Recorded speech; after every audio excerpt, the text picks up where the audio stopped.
had a great day driving the yellow Mach 1 around.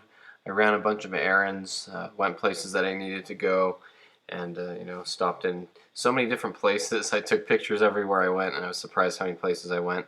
I like to go to this old Kmart. It's a big parking lot, and it was a place I used to like to go a lot. We have car meets there sometimes, but it's all shut down. So anyway, just decided to go there for a little bit. I went out to lunch, and when I came out, there was this '69 Mustang Grande, and it had a bunch of things that were really interesting about the car. It had a 9-inch rear end.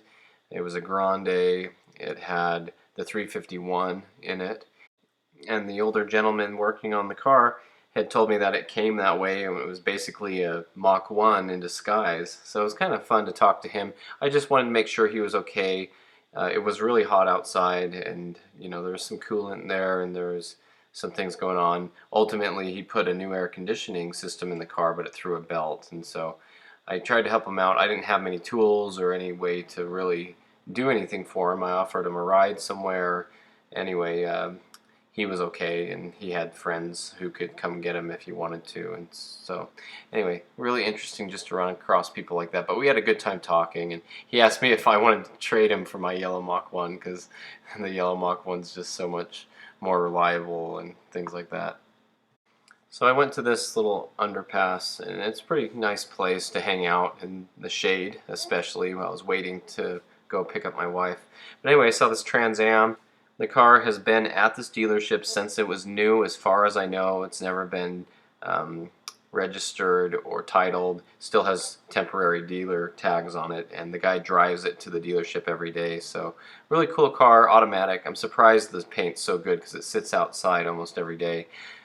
This is actually a GMC dealership, and this is where I saw my first blue Mach 1. And I'll put a link to that story in here later if you'd like to see that story. It's a really interesting Mach 1. It had 2,000 miles on it.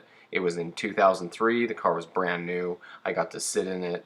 And so it's just kind of a cool place to be in this part of town and see that Trans Am still there, and remember that this is where I saw my first blue Mach 1, and now here I am with another Mach 1, and I do have a blue Mach 1 as well. But anyway, as you can see, the back bumper, the letters are terrible on here. They're starting to come off, and this is from the previous owner, and that's okay. It's time to replace them, and I've been waiting for the right time. Now as well, you can see this black gunk here in the lower area of the bumper. A lot of times that's plasti dip, where somebody has plasti dipped that lower valence area and then they didn't get it all off. Now I've gotten it off before with WD-40 on my other yellow Mach 1, but this time I was having a real hard time with it. I'm not sure exactly what it was, but the goof off was the best thing to get this stuff off. I would think that the WD-40 would have cut through it pretty quick. I tried a little bit of acetone, a couple different things, but this goof off is really good stuff. And you can see it was kind of a struggle, and I had to use a lot of it to get it off, but it did the trick, and now the bumper looks so much better. And I wanted to get that off before I worked on the letters. I tried getting the letters off with a heat gun, and it was really not helping at all. And again, the goof off comes to the rescue. I was able to just scrub these letters off, and I wasn't sure if they were painted, or it didn't seem like it was leaving the vinyl behind and just getting the black off.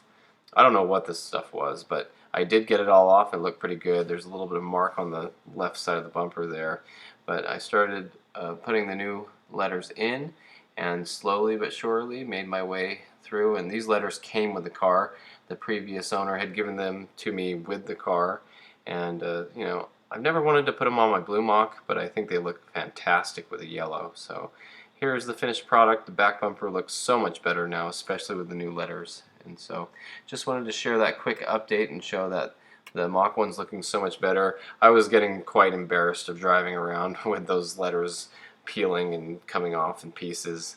I was just ready to replace them, but it was a good time to do it today. Nice afternoon. So that's the update for the zinc yellow Mach 1. Stay tuned for more updates on all the cars and for more Mustang content.